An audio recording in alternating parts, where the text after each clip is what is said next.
qu'est-ce que vous faites ici? Vous êtes venu pour les fast news? Je savais qu'un petit coup rapide et efficace vous ferait plaisir. L'histoire des alimentations Gigabyte et Gamer Nexus est loin d'être finie. En effet, Gigabyte a publié un post mettant en doute la fiabilité des tests des équipes de Gamer Nexus, ce qui a profondément énervé notre Tech Jesus Steve Burke, qui les a tout simplement démontés pendant 20 minutes sur tous les arguments et même plus encore. Donc si vous aimez les bains de sang, n'hésitez pas à aller voir la vidéo, mais après celle-ci quand même.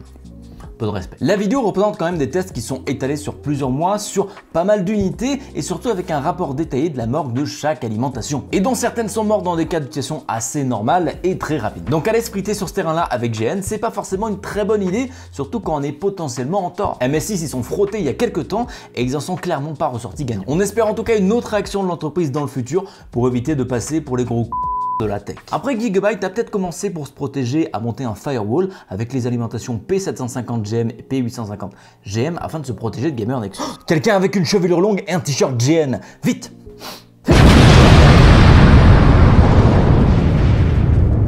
Vous le savez, Intel arrive dans le monde des cartes graphiques et dans la semaine, on a eu quelques informations sur justement la sortie de celle-ci et quelques infos supplémentaires.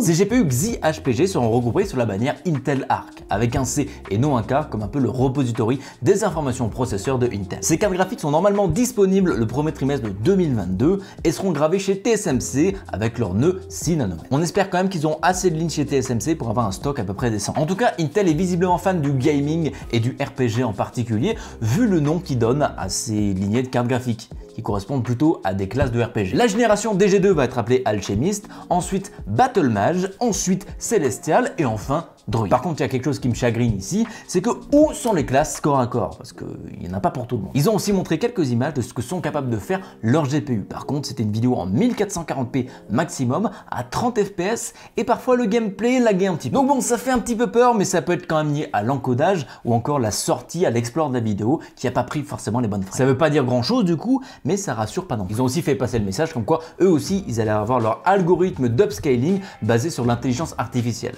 qui s'appelle XESS, pardon. Donc c'est vraiment quelque chose qui va se rapprocher de l'implémentation de Nvidia avec son DLSS plus que du FSR avec AMD. En tout cas, l'arrivée d'un troisième acteur sur le marché des cartes graphiques est une très bonne nouvelle. Si Intel arrive à faire des cartes à peu près décentes avec une suite logicielle qui est bien, et ben ça ferait une très bonne entrée sur ce marché-là. Si les prix ne sont pas dans l'abus, bien sûr. Vous vous rappelez des cartes graphiques LHR qui ont été introduites en juin-juillet pour lutter contre le minage et on se demandait combien de temps ça allait tenir parce qu'il semblerait que ce soit le début de la fin. C'est le programme NB Miner permettant de miner de la crypto-monnaie dont de l'Ethereum qui permet d'accéder jusqu'à 68% des performances de la carte, là où normalement elle est bloquée à 5% seulement. Ça fait tout de même une belle upgrade, même si c'est pas si énorme que ça, et surtout c'est la première fissure dans le LHR qui va certainement s'agrandir au fur et à mesure. Après, de toute manière, pour être tout à fait honnête, ce genre de limiteur est généralement très utile contre les petites fermes de minage ou ceux qui n'ont pas des gros moyens. Contre les mastodontes de l'industrie, ils auront suffisamment d'argent pour débloquer toutes les cartes graphiques qu'ils veulent. D'ailleurs, on a très certainement des cartes LHR qui tournent dans les usines de minage et qui tournent bien à 100%. Et oui, on ne peut rien faire face au pouvoir de l'argent, hein.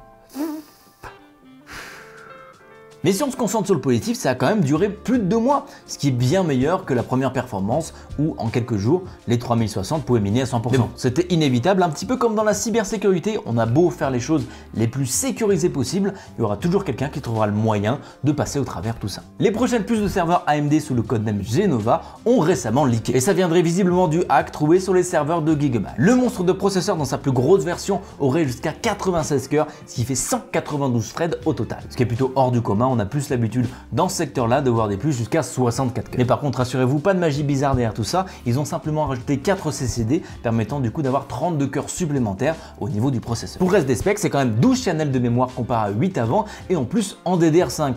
Et ensuite, 128 lignes PCI qui seront elles en PCI Gen 5. Par contre, s'il y a bien quelque chose qui en prend un coup, c'est le TDP. Il passe de 280 watts à 320 watts avec des pics pour monter jusqu'à 700 watts en 1 milliseconde. Il va quand même falloir assumer au niveau refroidissement ici. C'est quand même pas de la rigolade. Donc bon, toujours plus de puissance pour alimenter le genre de serveur sur lequel, par exemple, vous regardez cette vidéo YouTube. En parlant des prochaines générations, le hack de Gigabyte nous a certainement aidé à en savoir un peu plus sur AM5. Et notamment sur le fait que dans l'état actuel des choses, ça devrait rester compatible avec tous les refroidissements AM4. Ce qui serait une très bonne chose pour nous les consommateurs parce qu'on n'aurait pas besoin de demander à des marques d'avoir des adaptateurs ou encore de racheter un refroidissement. Après, reste à AMD de décider s'ils veulent que ce soit compatible ou non. je vois pas forcément de raison pourquoi il fera en sorte que ce ne soit pas compatible, mis à part faire des choses qui sont un petit peu anti-consommateurs. Si on a tout pour le rendre compatible, ce serait un beau doigt d'honneur de la marque de faire en sorte que ça ne le soit pas. Après, il y a peut-être des petits deals qui sont passés en dessous de la table pour permettre de vendre plus de refroidissement.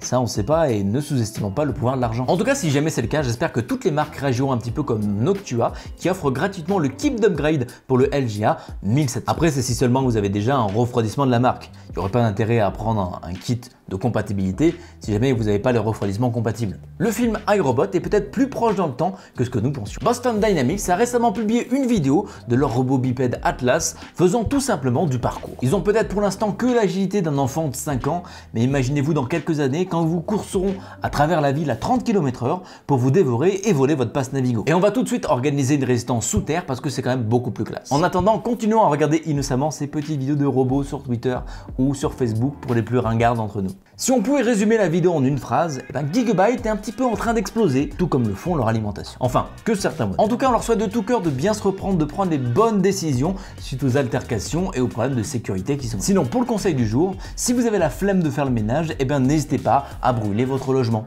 L'assurance vous paiera quelques nuits d'hôtel là où le ménage est fait pour vous. Après, je tiens à préciser quand même que si vous faites ça, il y a de grandes chances que vous finissez en prison. Mais là encore, le ménage sera très certainement fait pour vous. Merci à vous d'avoir regardé la vidéo jusqu'ici et on se retrouve la semaine prochaine pour toujours plus de news.